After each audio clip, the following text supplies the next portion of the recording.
Pessoal, hoje nós iremos explorar mais um pouco sobre força elétrica, certo? Vamos dar uma recapitulada sobre força elétrica. Quando dois corpos têm sinais iguais, a gente viu na semana passada, como é o caso aqui, ó, um sinal positivo e o outro sinal positivo, nós dizemos que existe uma força entre essas duas cargas. E a força que há entre essas duas cargas de mesmos sinais, né? Corpos com cargas de mesmos sinais, nesse primeiro caso é positivo e o de baixo é negativo, há uma força que interage sobre eles. E essa força é uma força que nós chamamos de repulsão, né? É uma força de repulsão, ok? Por que repulsão? Porque se repelem, né? Corpos com cargas iguais, há uma repulsão nas cargas, certo? Agora, quando eles têm cargas de sinais diferentes, há uma força de quê? De atração, certo?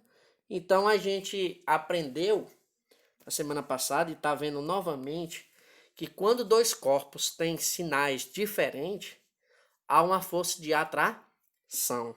Quando eles têm sinais iguais, os dois corpos, há uma força de repulsão. A gente costuma até utilizar alguns exemplos com relação a um relacionamento de duas pessoas. Quando uma pessoa vem com cargas explosivas para cima de você e você usa também a mesma carga de explosão, então o que acontece? Você está usando a mesma carga que ela está usando, a explosão, né? E o que acontece? Dois corpos com cargas iguais vai ter o quê? Uma força de repulsão, uma força de afastamento, né? Agora, quando o caso é o contrário, uma pessoa vem com uma carga explosiva e você vai agir de maneira diferente, né? Calmo, paciente, para controlar aquela situação, dominar aquela situação e resolver aquele problema, você está usando uma carga diferente da outra pessoa que vem com a carga explosiva. Então, o que acontece? Dois corpos com carga diferente, em vez de acontecer a repulsão, vai acontecer o quê? Uma atração. Um vai ceder, certo? A gente usa esse exemplo para compreender melhor essa questão de corpos com cargas iguais e corpos com cargas diferentes. E a gente viu aí que quando dois corpos têm cargas iguais, há uma força de repulsão. Quando eles têm cargas diferentes, há uma força de atração. Beleza? Vamos aqui. Para a gente explorar mais sobre força elétrica, a gente vai começar a aprender alguns submúltiplos de carga. Lembrar para vocês que quando nós estamos trabalhando carga elétrica, nós usamos uma unidade que é um Czinho que nós chamamos de Coulomb, certo? Quando eu digo que um corpo tem 7 Coulomb, eu estou dizendo aqui a carga desse corpo, certo? Mas só que muitas vezes nas questões de física nós não utilizamos essa unidade Coulomb, certo? Nós utilizamos submúltiplos dessa carga, que são milicoulomb, microcoulomb, nanocoulomb e picocoulomb.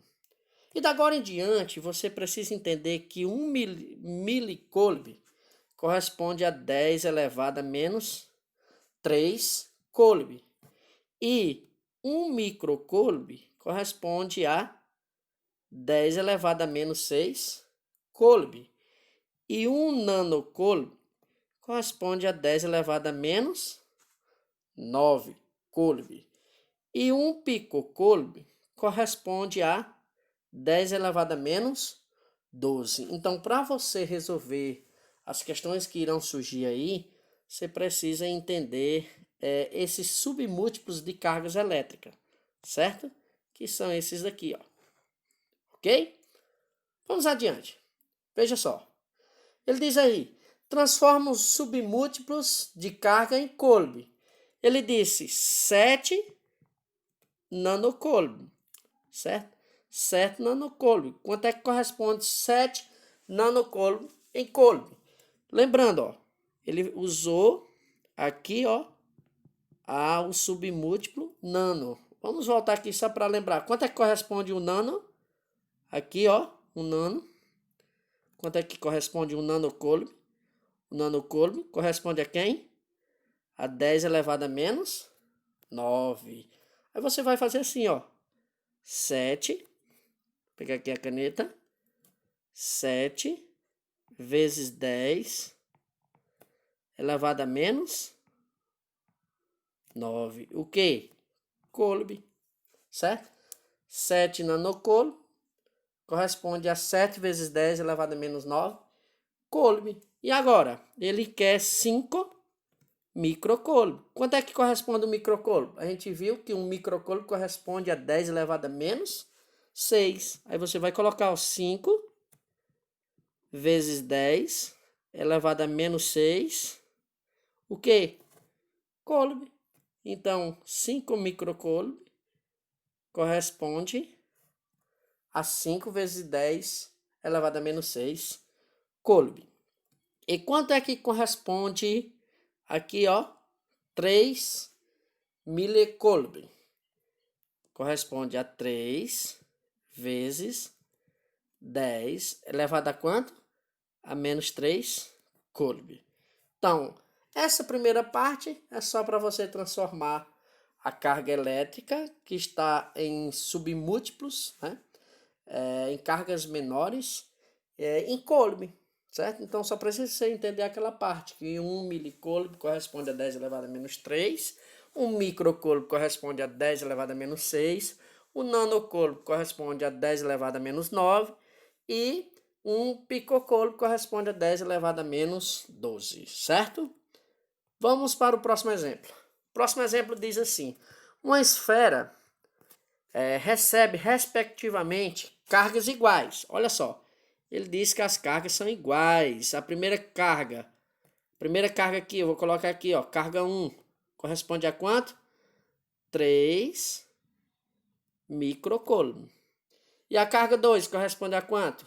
Vou chamar aqui de Q2. Q2. Carga 2 corresponde a quanto?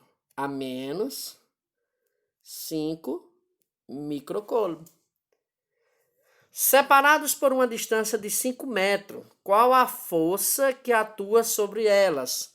A de atração ou repulsão? Simples. Vamos lembrar aqui, ó. A carga 1. Aqui, a carga 1. Ele diz que é 3 microcoulomb. Ela é positiva, certo? Essa primeira carga aqui, a carga 1, é positiva, certo? E a carga 2 aqui, vou chamar de Q2. Ela é o quê? Menos 5 microcoulomb. Ela é negativa. Se a carga 1 é positiva e a carga 2 é negativa, cargas de sinais diferentes, ela é uma força de atração ou de repulsão? Ela é de, ó, atração, certo? Então, resolvido, né? Se os corpos têm cargas diferentes, então a força que vai interagir entre esses dois corpos, colocada a uma certa distância, vai ser de atração, certo? Então, com esses exemplos, vocês vão conseguir resolver algumas questões que foram passadas.